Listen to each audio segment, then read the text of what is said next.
Hola queridos amigos, bienvenidos a este nuevo episodio del podcast para la Biblia Real. Hemos titulado este episodio "Y a Dios lo que es de Dios". Estamos atravesando por momentos muy complejos en Colombia, no solamente por la pandemia, sino por esta situación política, social, económica, de justicia. Cuando estoy grabando este podcast, el paro ya va a completar, el paro nacional está completando casi 3 semanas. Y obviamente ha habido bloqueos, ha habido mucha muerte en tantos sentidos. Ha habido vandalismo, ha habido asesinatos por parte de agentes del Estado a personas inocentes. He escuchado de violaciones por parte de los policías a una niña dentro de un CAI, quien posteriormente se suicidó. También escuché que unos vándalos manifestantes encerraron a una policía también en un CAI y abusaron de ella sexualmente. La maldad no tiene lados políticos. La maldad es maldad, independientemente de quién venga. Es muy fácil para nosotros generalizar. Nos encontramos en un momento donde las polarizaciones nos llevan a las generalizaciones. Porque así desestimamos, por ejemplo, una marcha diciendo, esos son vándalos que no tienen nada que hacer. Y no escuchamos las preguntas que están por detrás de. No escuchamos las personas que están sufriendo y no escuchamos los reclamos que esas personas están haciendo. De la misma manera, si estamos en el otro lado, entonces decimos todos los tombos son unos asesinos. Y no miramos todas aquellas personas que procuran hacer el bien desde esa posición donde se encuentran. Que sí, obviamente hay muchos vándalos y que sí, obviamente hay muchos policías que son corruptos. Existe, esa es la realidad, pero son particularidades dentro de una realidad que debemos mirar de una forma más amplia. Y digo esto no porque tenga una intención política de defender un lado o el otro. Creo que hay suficientes argumentos y suficiente información para uno tomar una posición respecto a este tema. Lo digo es por la preocupación que tengo cuando veo en las redes sociales que es muy fácil en momentos como estos empezar a citar versículos de aquí para allá, ¿no es cierto? Entonces, si yo estoy a favor de, cito ciertos versículos, si estoy en contra de, cito ciertos otros versículos. Es muy fácil que entonces dentro de los medios religiosos cristianos evangélicos se convierta esta en una especie de jiu-jitsu de versículos donde lanzo uno y me reciben con otro y la gente piensa que argumentar bíblicamente significa citar más versículos aquí y allá. Entre paréntesis, yo no sé si las personas que pusieron los versículos sabían que los versículos no son inspirados, obviamente, sino que fue una forma como posteriormente se trató de organizar el texto para que fuera más fácil ubicarse. Yo no sé si ellos pensaron en el daño tan grande que iban a hacer a largo plazo, porque empezamos a cercenar el texto bíblico y citar versículos aquí y allá sin ni siquiera pensar en la profundidad de eso. En estos días en mis redes sociales uno de los textos que más se ha citado es de una partecita que está en el libro de Daniel que dice: Dios pone y quita reyes.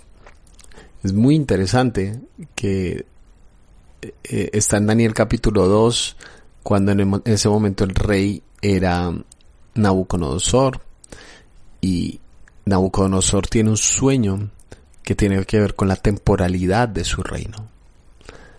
Como que la gente cuando lo cita dice, bueno, pues quien está mandando es porque Dios así quiso, entonces no pelee con Dios. Pero es muy interesante que parece que olvidan que al lado de cada rey había un profeta, y ese profeta le decía las cosas cuando estaban bien y cuando estaban mal. Que un rey haya sido puesto por Dios no quiere decir que ese rey es Dios. Ese rey también es susceptible de ser cuestionado, interpelado, exhortado y en ocasiones, como incluso el mismo libro de Daniel, condenado y sacado de su imperio por causa de su ego y de su orgullo. Entonces he visto como muchas veces se citan versículos aquí y allá, se citan frases e ideas, simplemente para respaldar un punto de vista y aparentar que se es más santo, ¿no? Porque tengo un versículo que respalda mi posición. Y uno de los conceptos que más ha salido a la luz en medio de estas situaciones políticas que nos encontramos es ese concepto que está en la boca de Jesús de dar al César lo que es del César y a Dios lo que es de Dios. La gente está diciendo como, bueno, lo que normalmente se interpreta eso es, bueno, Jesús estuvo a favor del César, Jesús estuvo a favor del Imperio Romano, Jesús estuvo a favor de una organización estatal del Estado y lo dividió. O sea, deberíamos no preocuparnos por eso, sino darle a Dios lo que es de Dios. Jesús estuvo de acuerdo, respetó las normas del Estado y todas esas cuestiones. Como que esa frase significa que Jesús, cuando le hicieron una pregunta de si se debía dar impuestos, Jesús dijo, bueno, sí, y ya. Pero creo que el problema cuando uno lee el texto es mucho más amplio y por lo tanto a veces limitamos mucho lo que significa ese texto. Entonces, quisiera simplemente rememorar de qué se trata para darnos cuenta que tiene una implicación muchísimo más grande que sencillamente aceptar ciegamente los poderes estatales y ya. Creo que hay una reflexión de vida mucho más profunda. La escena en cuestión está en Mateo capítulo 22, versículos 15 en adelante, donde dice, entonces salieron los fariseos y tramaron cómo tenderle a Jesús una trampa con sus mismas palabras. Enviaron a algunos de sus discípulos junto con los herodianos, los cuales le dijeron, Maestro, sabemos que eres un hombre íntegro y que enseñas el camino de Dios de acuerdo con la verdad. No te dejas influir por nadie porque no te fijas en las apariencias. Danos tu opinión. ¿Está permitido pagar impuestos al César o no? Conociendo sus malas intenciones, Jesús replicó, hipócritas, ¿por qué me tienden trampas? Muéstrenme la moneda para el impuesto. Y se la enseñaron. ¿De quién son esta imagen y esta inscripción? Les preguntó. Del César, respondieron. Entonces, denle a César lo que es del César y a Dios lo que es de Dios. Al oír esto, se quedaron asombrados, así que lo dejaron y se fueron. ¿Cómo comienza la historia? Nos comienza presentando dos equipos que estaban en el lado opuesto de la balanza. Por un lado tenemos a los discípulos de los fariseos. Los fariseos eran básicamente los representantes más grandes del judaísmo de ese momento de la historia. Es la gente con la que mayor interacción tuvo Jesús en el medio religioso, según lo atestiguan los evangelios.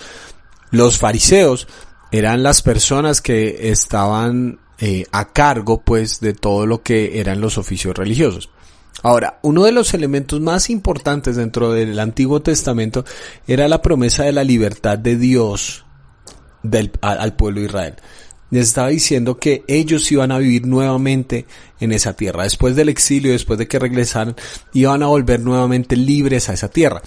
Pero ellos solamente vieron cumplida una parte de esa promesa, y es que ahora están en su tierra, sin embargo, no son ellos los dueños de su tierra, sino que están bajo el yugo de Roma.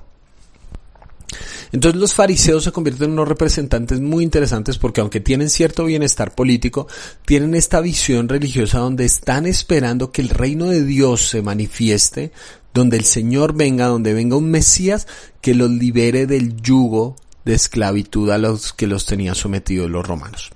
Entonces, esos son los fariseos, los discípulos de los fariseos. En el otro extremo están los herodianos. Herodes, fundamentalmente, era un títere del Imperio Romano. Como los romanos habían conquistado básicamente todo el mundo conocido en esa época, ellos, pues, el César no podía controlar todo, pero tenía que dejar personas de su confianza, personas que él supiera que no se le iban a voltear en cada una de las, no eran comarcas, sino cada una de las zonas geográficas que él gobernaba. Cada uno de los sectores dentro del Imperio Romano. Palestina era era un polvorín en muchos sentidos, porque además de ser un lugar sumamente estratégico e importante en términos de la geografía y de los movimientos económicos, básicamente era un polvorín de guerra. Había muchos movimientos dentro del judaísmo, movimientos guerrilleros. Sabemos, por ejemplo, de los celotes, que eran personas que a la fuerza y usando la violencia querían ir en contra del Imperio Romano. Entonces, era muy estratégico y muy importante quién poníamos a gobernar en ese lugar. Entonces, ellos escogieron a Herodes, que era un judío, pero era un judío que con su hambre de poder, los romanos muy adecuadamente hicieron un movimiento político para que él fuera el rey, ¿no es cierto? Que se nombrara rey, pero en realidad era un rey que no era potenciario, que él pudiera tomar las decisiones según su voluntad, ni nada por el estilo. Simplemente era un disfraz, ¿no es cierto? A lo sumo él era un embajador, pero el verdadero rey era el César. Y el César lo podía manejar según su voluntad. Entonces se hizo todo un movimiento político alrededor de este personaje Herodes, y son los herodianos. Entonces, estos son los títeres del imperio. Y tan pronto como haya la posibilidad de que alguna persona se está levantando sediciosamente, pues adivinen los herodianos qué van a hacer. Van a decir, oiga, aquí hay un rebelde, por favor acabemos con él. Tenemos estos dos extremos de personas, estos dos extremos de posiciones políticas, y hacen una pregunta, una tentación le tienden a Jesús. ¿Debemos dar impuestos o no? Las dos respuestas que uno piensa en mente es sí o no. Si Jesús decía sí, le debemos dar impuestos al emperador, entonces perdería credibilidad delante de los fariseos, porque los fariseos ahora le podrían decir al pueblo, vean, él está a favor de Roma. Pero si Jesús decía no, entonces los fariseos, los herodianos, podían decir, este es uno de esos sediciosos rebeldes que no quieren ir a favor del César. ¿Se dan cuenta? Porque al final dice que cuando Jesús dice esta frase, den al César lo que es del César y a Dios lo que es de Dios, dice que ellos quedaron asombrados, lo dejaron y se fueron. O sea, Jesús no respondió ni sí ni no, respondió más que eso. Porque si hubiera respondido simplemente sí, hubiera perdido credibilidad delante de los fariseos, pero si hubiera respondido no, hubiera perdido credibilidad delante de los herodianos, pero eso no fue lo que pasó. Ellos se asombraron y se fueron. Cuando leemos esto de dar al César lo que es del César y a Dios lo que es de Dios, y simplemente nos quedamos con la idea de Jesús dijo que sí, estamos recorriendo solamente la mitad del camino, porque Jesús dijo una respuesta más grande que eso. Cuando Jesús va a tener este acto pedagógico de cómo responder a esta pregunta, pide una moneda, específicamente un denario, y hace una pregunta: ¿de quién es la imagen que está aquí? Cada vez que subía un nuevo César, él mandaba imprimir unas imágenes, unas monedas con su rostro y con el símbolo que lo representaba. Eso quiere decir que si ustedes rastrean en Google cómo eran las monedas de Julio César, eran un tipo de monedas. Cómo eran las monedas de Nerón, eran un tipo de monedas. Cómo eran las monedas de Domiciano, eran un tipo de monedas. Cada emperador sacaba su moneda. Entonces, lo que Jesús está diciendo, claro, denle al César esta moneda, pero en última instancia está cuestionando algo de fondo, y es que lo que le pertenece al César es algo sumamente temporal, se va a ir con él. Lo que tiene su imagen es esta moneda, pero cuando suba un nuevo César, va a haber una nueva moneda, y cuando suba un nuevo César, va a haber una nueva moneda. Esta es la idea de que hay una historia más grande que se sigue contando. Que sí, el César puede tener monedas, pero su imagen solo está impresa en estos pedacitos de plata que se van a acabar e ir a la tumba cuando él muera. Lo que tiene la imagen del César caduca, acaba. Y como la pregunta es por la imagen,